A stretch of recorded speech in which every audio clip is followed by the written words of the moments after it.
Ceci est un livre audio autogénéré par Google. Les éditions Max Milo présentent.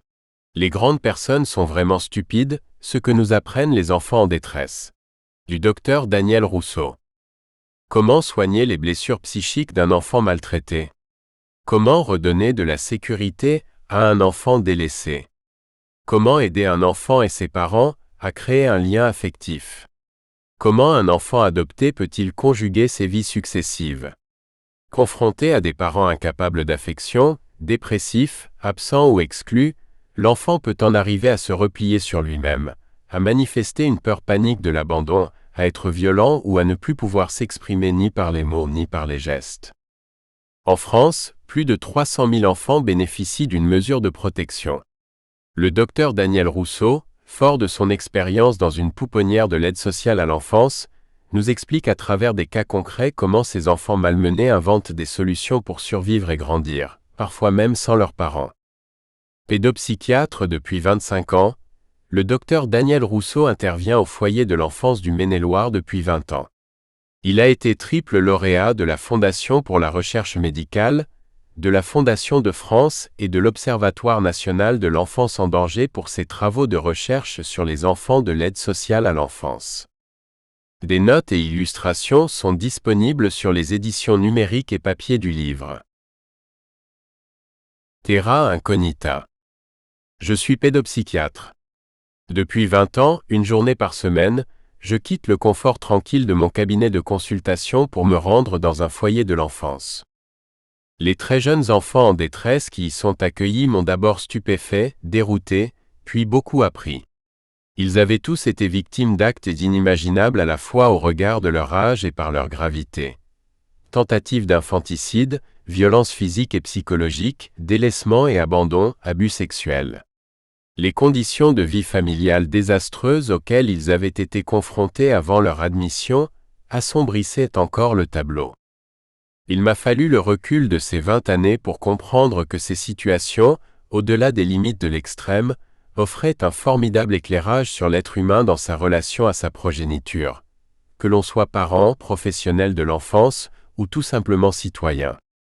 Mais les histoires dramatiques de ces petits interrogent autant la façon d'être parent que le degré de civilisation d'une société. Ces enfants malmenés questionnent aussi ce qu'il y a d'humain dans l'homme. L'horreur et l'abjection dont ont été victimes certains d'entre eux, et ceux, de la part de leurs propres parents, posent la question des limites auxquelles tout père et toute mère se voient confrontés. Entre la tendresse, les confidences déplacées et les abus sexuels, où placer le curseur? Entre l'autorité, les punitions corporelles et la violence, où poser la ligne rouge? Entre le devoir éducatif, des exigences exagérées et la violence psychologique, quelle différence? Se pose alors un autre débat. Si les actes qui ont atteint ces enfants provoquent chez nous horreur ou dégoût, c'est que nous les ressentons comme aux antipodes de nous-mêmes. Mais comment en être certain? Entre des parents indignes et les bons parents que nous souhaiterions être, y a-t-il continuité ou rupture? Et si barrière il y a, comment s'est-elle élevée à l'intérieur de chacun de nous? Quelle garantie a-t-on de sa solidité? Cela interroge la culture. Les anciens définissaient le barbare par son éloignement culturel et géographique. C'était celui qui vivait avec des coutumes étranges, aux confins de l'Empire, loin de la civilisation. Il fallait donc s'en protéger et s'en défendre. Mais l'histoire contemporaine a dramatiquement prouvé, au-delà du possible, que la barbarie habite l'homme au noyau même des idéologies, comme au plus intime des individus. Il n'est nul besoin de s'éloigner de soi pour en voir rôder les ombres. La barbarie peut aussi faire son lit au cœur de la famille. La vraie nature de l'homme se dévoile parfois avec plus d'évidence dans les situations extrêmes. J'ai ainsi observé combien le caractère dramatique des situations de ces enfants, tant sur le plan vital que psychologique, agissait en amplificateur et décuplait la force des émotions et la spécificité de leur expression. Cet effet de loupe mettait en lumière chez eux des phénomènes psychiques communs à tous les enfants, mais qui passent inaperçus chez la plupart de ceux dont le développement est heureusement banal. Le plus étonnant était d'observer que ce qui se manifestait comme un caractère singulier, spécifique à chacun d'entre eux, portait en soi une dimension universelle propre à l'enfance, mais qui ne se remarquait avec cette acuité et cette évidence que dans ces circonstances extrêmes et très particulières. Ces enfants recueillis, qui grandissent séparés de leurs parents, mais sous l'œil attentif de professionnels expérimentés, peuvent aussi nous révéler de façon lumineuse comment le petit humain se construit. Quel champ de recherche plus étonnant et plus surprenant que de voir ces petits êtres structurer leur relation à l'autre, s'exprimer avec leur corps, développer leur intelligence et leurs sentiments, fabriquer leur identité, s'affilier à leurs parents, s'affirmer comme individus ou créer leur propre représentation du monde, devenir des humains. Ils offrent aussi à voir des ressources insoupçonnées.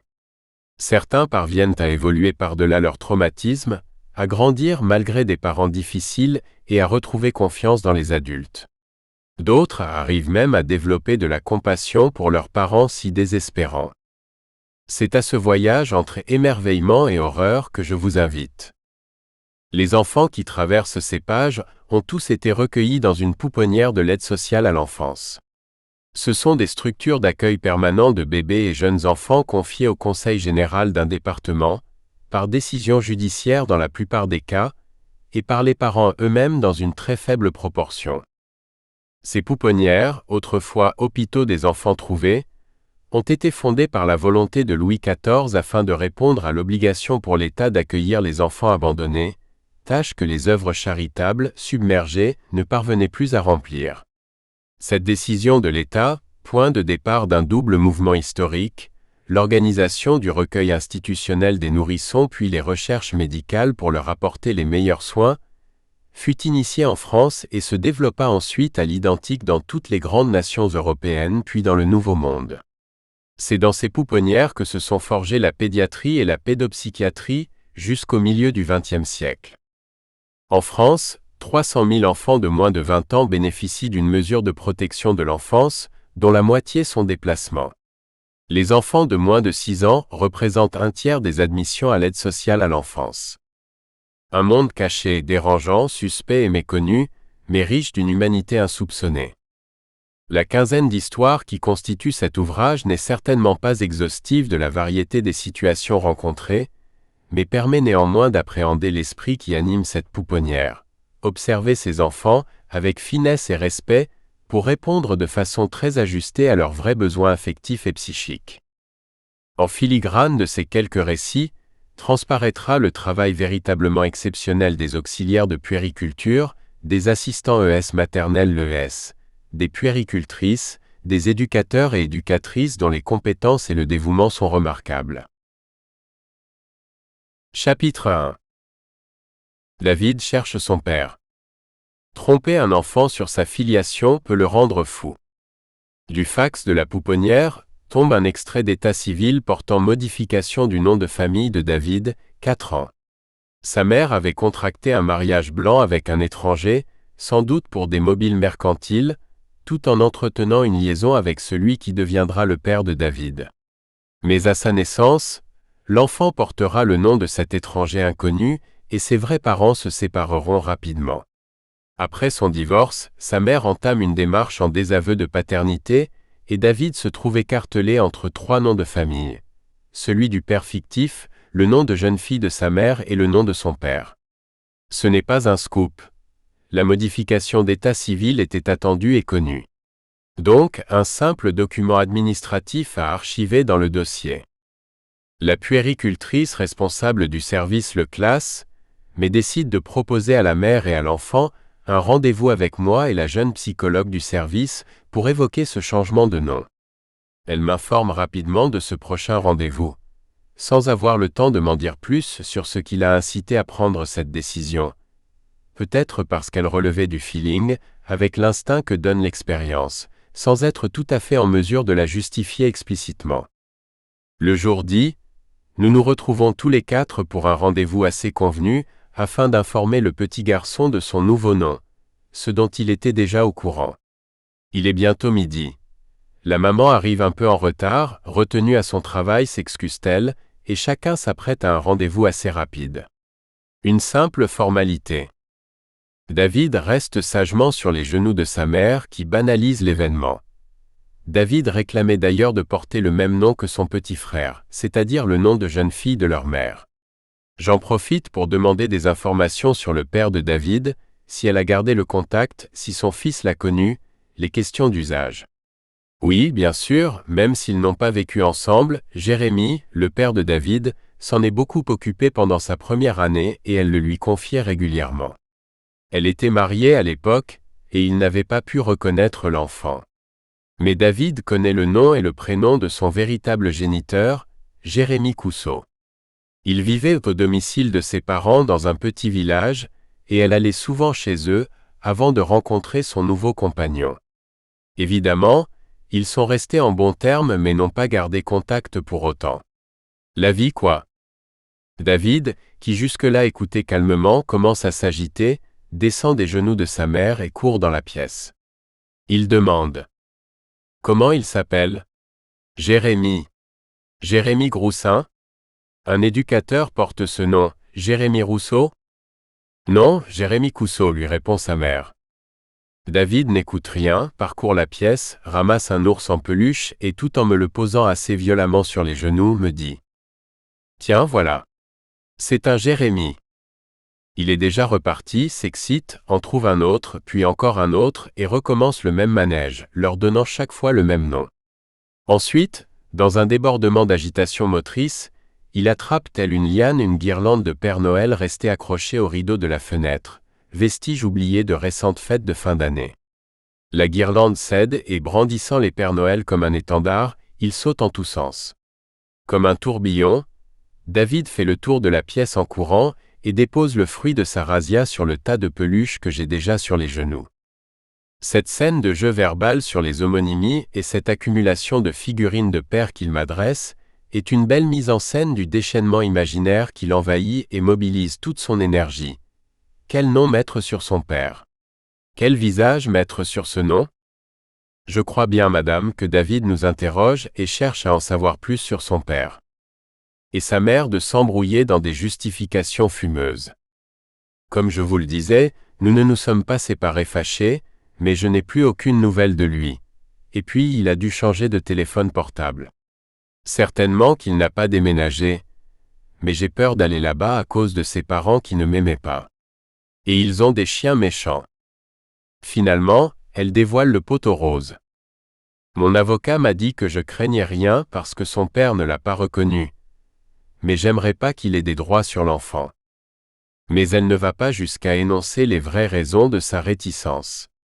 Elle a été condamnée à une peine de prison pour maltraitance et négligence grave sur ses 2 enfants, dans des circonstances dramatiques dont elle n'a pas su les protéger. David et son petit frère n'ont eu la vie sauve que par la chance d'avoir croisé la perspicacité et la présence d'esprit d'un gendarme et d'une puéricultrice. J'explique parfois aux jeunes médecins qui viennent en stage à la pouponnière que nous n'y recevons que les enfants qui sont encore en vie, ce qui peut paraître cynique, mais c'est l'exacte vérité, pour les morts c'est trop tard. Un ancien gendarme avait vu de sa fenêtre un homme encore jeune jouer au foot avec un enfant d'environ 2 ans. Jouer était inexact. Il tirait violemment avec le ballon sur l'enfant qui pleurait. Le retraité prévint heureusement les services sociaux. La puéricultrice, dépêchée au domicile, constata des bleus sur l'enfant et réussit à convaincre les parents de l'hospitaliser. Mais son regard fut aussi attiré par la très grosse tête du bébé de 4 mois qui dormait dans un berceau. Inquiète, elle l'emmena aussi. L'aîné, David, avait plusieurs fractures du squelette, certaines récentes, d'autres consolidées depuis quelques semaines, ce qui prouvait des blessures répétées. Elle n'avait évidemment fait l'objet d'aucun soin. Son petit frère souffrait de 2 volumineux hématomes au cerveau, dont l'un plus ancien que l'autre, ce qui supposait au moins 2 traumatismes successifs. C'était ce qui expliquait la déformation visible de son crâne. Ce sont ces événements qui avaient motivé le placement des 2 frères à la pouponnière, 2 ans avant ce rendez-vous. Le vrai père de David pourrait donc avoir toutes ses chances de récupérer son fils s'il en faisait la demande.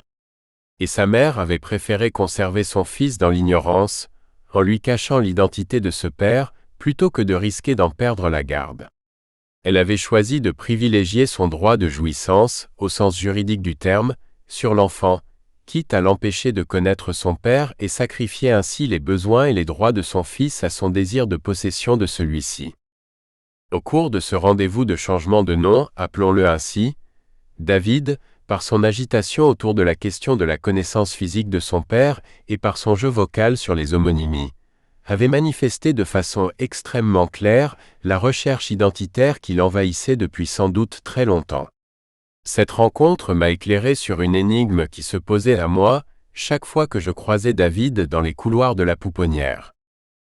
Systématiquement, cet enfant intelligent, qui malgré son jeune âge maniait déjà fort bien le langage, m'appelait depuis ses 3 ans « Monsieur Dinosaure », ou nommait une figurine de dinosaure qu'il brandissait vers moi, « Monsieur Rousseau », ce qui aurait pu passer pour de la provocation. Je ne suis plus très jeune, mais pas encore préhistorique. David connaissait le nom de famille de son père, qui a les mêmes consonances que le mien, mais portait lui-même le nom d'un parfait inconnu. Son aisance langagière lui permettait de jouer sur les permutations et de faire des jeux de mots. Et cette passion identitaire au sens de souffrance le contraignait à la torture des mots et donc aussi du nom qui me représentait, proche de celui de son père. Dinosaure n'est qu'une sorte de contrepétrie ou d'anagramme phonétique de Daniel Rousseau et n'a rien à voir avec ma personne, mais dit tout de l'affolement imaginaire qui habitait David, voué à une quête incessante de son identité et de la forme des mots, en particulier des noms de famille. Comment s'appelle mon père? À qui ressemble-t-il? Cet enfant n'avait pas seulement été maltraité physiquement, il avait aussi été soumis à la torture imaginaire de la recherche du sens des noms, du fait du refus de sa mère de lui en livrer la clé, par crainte de perdre la garde de son fils. Quelques mois plus tard, lors d'un échange avec l'éducateur de l'aide sociale à l'enfance en charge de cette famille, David était alors en famille d'accueil, l'équipe de la pouponnière a pu faire part de ses inquiétudes concernant les difficultés psychiques de cet enfant liées à la position intransigeante de sa mère. Cette préoccupation a fait son chemin. La mère finit par demander à ce professionnel de l'aider à rédiger une lettre destinée au père de David. Il y a quelques semaines, les travaux d'entretien du bac à sable de la pouponnière ont mis au jour, dans des strates géologiques il est vrai assez récentes, un animal préhistorique. Une des éducatrices, qui se souvenait de cette histoire, l'a reconnu comme étant le dinosaure de David, celui qu'il trimballait partout, l'affublant de mon nom. Elle l'a recueilli et m'en a fait don. Je l'ai gardé quelques jours sur mon bureau, mais mes petits patients ont tous voulu s'en emparer.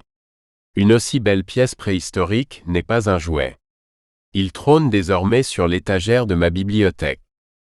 La Convention internationale relative aux droits de l'enfant précise qu'à sa naissance, l'enfant a droit à un nom. Le nom donné n'est pas un nom fantaisiste, mais un nom qu'il inscrit dans une filiation, avec des règles précises propres à chaque législation nationale.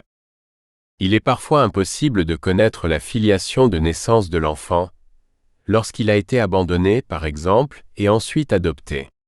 Cet enfant a néanmoins le droit de connaître les bribes de son histoire, si ténue soit-elle. La construction imaginaire de son inscription dans sa filiation, double dans ce cas, naturelle puis adoptive, se fera autour de quelques signifiants, de quelques images en quelque sorte, qu'il agglomérera en une seule histoire qu'il est le seul à pouvoir composer. Sa filiation adoptive est inscrite à l'état civil et n'est donc pas un secret. Mieux vaut que ce soit ses parents qui la lui révèlent, le plus tôt sera le mieux, qu'une découverte fortuite lors d'une démarche administrative à sa majorité par exemple, comme je l'ai vu une fois. Effet désastreux garanti sur la confiance de l'enfant envers ses parents, et ravage psychique assuré. Révéler à un enfant sa véritable filiation, avec tact bien sûr, c'est une déclaration d'amour. Nous t'avons désiré, tu es venu combler cette attente et nous sommes fiers de t'avoir pour enfant. C'est une déclaration qui n'attend rien en retour. De la part de ses parents, c'est lui confirmer qu'ils l'ont reconnu comme leur enfant. C'est lui et pas un autre, même s'il n'est pas né d'eux. Et que ce lien est irrévocable et inconditionnel. L'enfant ne peut grandir avec sérénité sans cette assurance tout risque, inestimable et gratuite. Chez les enfants encore très jeunes, la rationalité et le souci du vraisemblable n'ont pas encore altéré la spontanéité de l'expression de leurs émotions. Ils ont encore cette capacité à rêver le monde et les inventions poétiques de leur venue parmi les hommes sont extraordinaires. C'est cette période où leur esprit est encore ouvert à tout, qui est la plus propice à ces annonces délicates. Dans d'autres circonstances, en cas de don de gamètes par exemple, la filiation affichée à l'état civil ne révèle en rien l'histoire intime ou médicale de la procréation de l'enfant.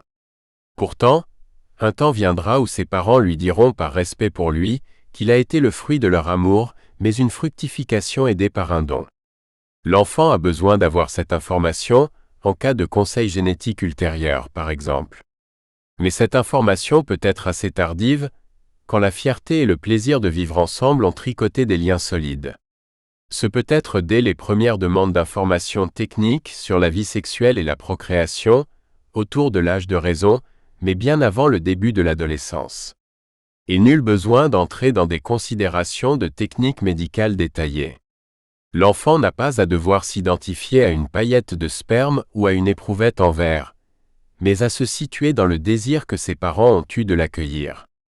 Quand les liens tissés sont de qualité, que l'affection des parents est un amour qui laisse toute liberté à l'enfant de penser et de s'exprimer, la réponse de l'enfant est souvent étonnante et merveilleuse.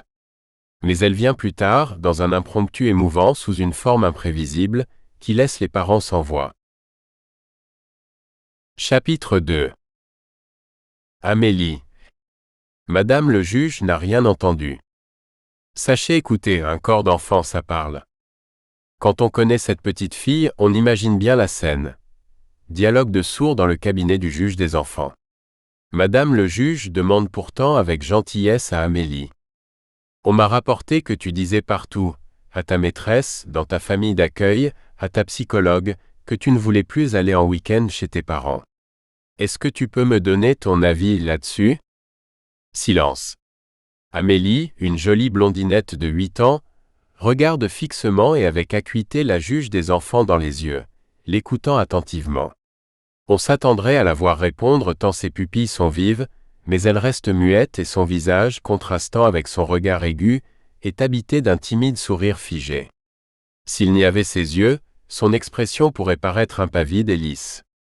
Du coup, Madame le juge, qui connaît la situation d'Amélie depuis sa tendre enfance, prend son temps, la met à l'aise, insiste. Ce n'est pas la première fois que j'entends que tu demandes ça, mais tes parents sont très insistants. Avec leur avocat, ils exigent le maintien de ce droit de visite et d'hébergement. Je ne peux pas le suspendre ou le réduire sans que tu me donnes ton avis là, entre nous, dans le secret de ce cabinet, sans autres adultes qui puissent t'influencer. Je me dois de rendre un jugement motivé par de bonnes raisons. Et Amélie, dans le silence qui s'installe, laisse entendre des borborigmes puissants puis des paix sonores. Un vrai concert. Mais sa bouche ne dit rien. Et Madame le juge, qui fait entrer dans son cabinet la professionnelle référente de sa situation à l'aide sociale à l'enfance, ajoute. Je suis désolé, mais je n'ai rien entendu et je ne peux pas statuer sur une réduction du droit d'hébergement. Amélie ne m'a rien dit. La décence, sans doute, fait faire une pause à Madame le juge qui poursuit néanmoins. Par contre, j'ai eu droit à un concert de vent. Je ne connaîtrais pas Amélie comme une petite fille réservée et timide, je m'en serais offusqué. Elle était peut-être dérangée, aujourd'hui. Nous reverrons tout ça à la prochaine audience. Amélie avait été accueillie à la pouponnière 8 ans auparavant, âgée d'1 mois seulement, après 3 semaines en réanimation chirurgicale pédiatrique. Elle avait été victime de maltraitance gravissime de la part de sa mère psychotique, dès la sortie d'un très court séjour en maternité. Amélie présentait près d'une quinzaine de fractures réparties sur tout le squelette. C'est un miracle qu'elle ait survécu à ces mauvais traitements. Son père, absent au moment de l'accouchement, de retour au domicile une petite semaine plus tard, finit par conduire Amélie à l'hôpital devant ses pleurs incessants et la découverte d'hématomes multiples. Sa mère, délirante, ne réussira jamais à expliquer grand-chose de son geste. Elle trouvait que sa fille ne s'alimentait pas assez, alors elle la frappait. L'enfant doit manger, ne cessait-elle de répéter. Certaines mères schizophrènes sont dans l'impossibilité de se représenter l'altérité de l'autre, ce qui est encore plus marqué si cet autre est un bébé. Trop démuni pour percevoir les émotions d'un nourrisson, incapables de ressentir les besoins réels de leur enfant, elles n'ont d'autre recours que d'inventer un comportement, construit non par adaptation aux besoins perceptibles de ce petit être, mais élaboré en reconstituant des souvenirs disparates de leurs propres expériences d'enfant. Elles projettent cette fiction maternelle, complètement décalée de la réalité sur leur bébé, mais sans cohérence avec sa situation, son âge réel ou son niveau de développement. Tel jeune malade, après une visite à la pouponnière, va raconter à l'équipe infirmière qu'elle a vu son bébé de quelques semaines marcher. Tel autre ira demander à son nourrisson de moins d'1 an comment s'est passée sa matinée à l'école. Ou encore cette mère qui, lors d'une visite à son petit dernier âgé seulement de quelques mois, commence à lui lire une longue histoire tirée d'un gros livre de contes et se fâche de le voir regarder ailleurs. Une autre mère encore qui colère, parce que le gros manteau d'hiver qu'elle a acheté il y a 2 semaines lors des soldes d'été n'a pas été porté par son petit garçon âgé de 6 mois. Nous sommes au mois d'août. Impossible de lui faire entendre raison. Elle repart avec le manteau propre qu'elle va quand même laver. Aucune dialectique possible. Ce genre de quiproquo peut devenir dangereux, voire mortel pour l'enfant. C'est sans doute ce qui s'est passé avec la mère d'Amélie. Maigre et malingre, vraisemblablement ancienne anorexique, elle a certainement été traumatisée adolescente par cette expérience et par la pression familiale pour qu'elle se nourrisse. Elle a reproduit sur ce bébé une pareille exigence, décuplée par son état délirant, au point de la frapper pour qu'elle tète plus et mieux, au point de la casser en petits morceaux. Il a fallu des mois de patience et de dévouement de la part des éducatrices de la pouponnière pour rassurer Amélie et lui redonner vie. Le physique allant un peu mieux, on se préoccupe du psychique, et la petite fille est adressée en consultation hospitalière dans un service d'accompagnement psychologique des bébés. Après plusieurs séances de pleurs allant croissant où Amélie refuse de quitter les bras de son éducatrice, ses thérapeutes baissent les bras, accusant explicitement les professionnels de la pouponnière de surprotéger cette enfant capricieuse qui ne peut accepter par leur faute la séparation. C'est alors qu'elle m'est adressée. Elle a 18 mois. Amélie est assise dans le giron de son éducatrice. Malgré cette position sécurisante pour tout autre enfant, elle manifeste une grande tension. Elle ne s'est pas abandonnée sur les genoux qui l'accueillent, mais se tient redressée, le dos très droit, juste posé aux aguets, comme plaqué contre une surface invisible. Au moindre bruit, elle sursaute et peut même étouffer un sanglot. Elle garde les poings fermés. Elle ne sourit pas, son visage peu mobile et crispé lui donne un air de petite vieille. Son regard est perçant et sévère, mais elle cherche néanmoins à se rassurer en tournant la tête pour croiser régulièrement le regard de cet autre qui la porte. Tout en elle respire la souffrance, l'inquiétude et l'insécurité. Cela fait maintenant plusieurs fois qu'elle vient en consultation, toujours accompagnée de Sylvie qui s'occupe d'elle à la pouponnière. Le schéma de la séance est toujours identique. Elle ne veut à aucun prix quitter les genoux de son éducatrice.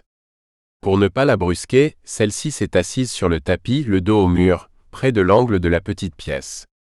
La psychomotricienne qui la reçoit avec moi s'est assise au sol, à portée d'Amélie. Les grandes personnes parlent d'elle, lui parlent d'elle et lui présentent des jouets sans succès. Amélie reste campée sur les genoux qui la rassurent et refuse tout contact et tout échange autre qu'un furtif regard et parfois un peu d'écoute. Elle reste repliée sur elle-même et pleure en silence. Soudain, un jouet qui lui est présenté retient son attention. Elle tend les mains pour le prendre, le touche et brusquement se rétracte en pleurant, comme si elle avait été effrayée de son geste. La scène se reproduit plusieurs fois et nous donne une clé de lecture. Amélie n'est pas simplement dans une angoisse de séparation qui serait banale à cet âge, lorsqu'un enfant quitte sa maternante pour aller vers une personne moins connue. Amélie est persécutée par sa propre demande, terrifiée par son propre besoin, anéantie par son désir. Lacan a parfaitement décrit le nouage de ces 3 dimensions de la satisfaction humaine, comme une fusée à 3 étages. Un besoin, la soif par exemple, peut se satisfaire de différents breuvages, de l'eau, du lait. La demande, elle, est assujettie à une adresse. Je veux que ce soit toi qui me le donnes. Et le désir est un quelque chose entre les deux, qui noue la satisfaction d'un besoin à une demande d'amour. On voit très bien chez les jeunes enfants, au travers de leurs caprices, comment ils jouent avec ces éléments à la recherche de la preuve d'amour. Je veux boire. Papa donne un verre d'eau. Non, je veux du lait. Papa donne du lait. Non, je veux que ce soit maman. Maman donne le verre de lait. Non, je veux un biberon. Ah, mais pourquoi tu fais encore ta comédie? En vérité, c'est bien au cours de ces petites comédies familiales que les enfants apprennent à jouer de la complexité de l'articulation des besoins, des désirs et des sentiments. Pour Amélie, ce n'est pas du théâtre, mais une tragédie sans issue. Avoir faim et être frappé de ne pas téter suffisamment, avoir soif et souffrir le martyre dans son corps fracturé mobilisé sans égard, crier et ressentir la torture d'un cerveau qui menace d'exploser, comprimé par les hématomes. Et ceci plusieurs jours durant. Un besoin vital qui se manifeste, et c'est l'enfer. 15 fractures ne se réparent pas en quelques jours, et laissent des douleurs résiduelles à la manipulation ou lors de mouvements pendant de longs mois. Amélie a appris à ne pas bouger et à se méfier de ses émotions, désirs ou besoins aussi élémentaires que se nourrir, qui, s'ils ne se soldent plus par des coups, peuvent provoquer des douleurs et réveiller des angoisses mortelles. Pleurer en silence, ne pas crier, se mouvoir chichement. Quelle insécurité! Séance suivante. Amélie tend le bras pour attraper le jouet, se retire et pleure. Nous parlons de son angoisse et de sa terreur d'avoir envie de quelque chose. L'envie, c'est la vie, c'est le mouvement, c'est la rencontre. Mais pour Amélie, l'envie réveille le souvenir de la douleur quand le besoin était une menace de mort. Et nous rassurons les éducatrices sur leur travail. Amélie n'est pas une petite fille capricieuse, elles doivent continuer à la protéger. Amélie attrape le jouet. Petit à petit, Amélie va s'autoriser à vivre, sourire, rire, et bien plus tard à bouger, marcher. Amélie a maintenant 6 ans. C'est une petite fille qui nécessite toujours d'être beaucoup sécurisée par la présence d'adultes tutélaires qu'elle connaît bien, et en qui elle a confiance pour arriver à s'exprimer et à se montrer détendue. Son intégration scolaire a été difficile. Elle a tenu la main de la maîtresse dans la cour pendant plusieurs mois, puis est restée dans son ombre encore un temps avant de parvenir à aller jouer parfois avec les autres enfants. Dès qu'une personne inconnue apparaît dans son environnement, Amélie se tait et se plaque le dos contre un mur. Elle s'est bien adaptée à sa famille d'accueil, où elle a fait d'immenses progrès. Sa mère est bien sûr toujours incapable de percevoir l'altérité de sa fille, et continue à projeter sur elle ses propres certitudes délirantes sur l'éducation des enfants. Ce sont des opinions si proches du discours commun, qu'il est difficile pour un observateur non averti de les repérer comme pathologiques. Elle souhaiterait obtenir un droit d'hébergement pendant un week-end pour être comme toutes les familles et aller à la mer. Elle profite d'une consultation pour tenter de vendre son projet. À distance, plaquée au mur, les mains cachées derrière son dos, Amélie écoute et lance à sa mère un caca-boudin qu'elle accompagne d'un paix sonore. C'est une petite fille timide, charmante et polissée, et cette réaction aussi affirmée est très incongrue chez elle. Amélie poursuit sa litanie qu'elle enrichit, « Maman caca-boudin », avec une insistance jusqu'ici inimaginable chez elle. Je fais donc remarquer à cette mère qu'Amélie est toujours très insécurisée dans les rencontres avec elle, et qu'elle ne serait pas sereine chez elle. Elle me répond péremptoire que tous les enfants aiment aller à la mer et qu'Amélie ne pourrait renoncer à une si belle surprise. J'ai un court instant la perception qu'Amélie, toujours plaquée au mur, a réussi à disparaître dans son épaisseur. Amélie a 7 ans. Suite aux maltraitances, la mère avait été déchue de ses droits parentaux. Mais par des circonstances judiciaires incompréhensibles, elle est parvenue à exercer son droit de visite et d'hébergement, ce qui a vidé de sa substance le jugement initial. Amélie se retrouve donc désormais régulièrement au domicile et à la garde de cette mère qui fut sa tortionnaire. Involontaire certes, mais comment le faire comprendre à une enfant? Amélie est terrorisée avant chaque court week-end qu'elle doit passer chez ses parents. Une fois sur deux, elle est prise d'une forte fièvre avant de quitter sa famille d'accueil, ce qui engendre des conflits sur l'exercice de ce droit de garde. La petite fille observe et subit à chaque fois l'étrangeté de cette femme qui ne lui parle pas, qui ne lui pose aucune question sur sa vie d'enfant, ne lui demande son avis sur rien, mais s'en occupe mécaniquement, sans aucun affect apparent. Elle organise ses journées avec sa fille comme si celle-ci n'était qu'un pantin sans pensée, ni sentiment, ni volonté propre. Un enfant doit manger ceci, faire cela, se coucher à telle heure, doit aimer faire ci, ne doit pas aimer faire ça. Amélie raconte ses séjours chez sa mère comme des temps suspendus, où elle est contrainte de rester passive et silencieuse pour ne point risquer de l'irriter. D'où la demande répétée des services sociaux au juge des enfants de limiter ce droit de visite. Quelques mois plus tard, lors d'une nouvelle audience, Amélie réussira à exprimer ce qui faisait mal au ventre, lui tordait les boyaux, lui nouait la gorge et l'empêchait de parler, mais que son ventre, ses boyaux, sa gorge avaient déjà crié, la terreur d'aller en week-end chez ses parents. Le juge l'entendra enfin et réduira les droits de visite. Nous espérons que vous avez apprécié cet aperçu. Pour continuer à écouter ce livre audio sur Google Play Livres, utilisez le lien dans la description de la vidéo.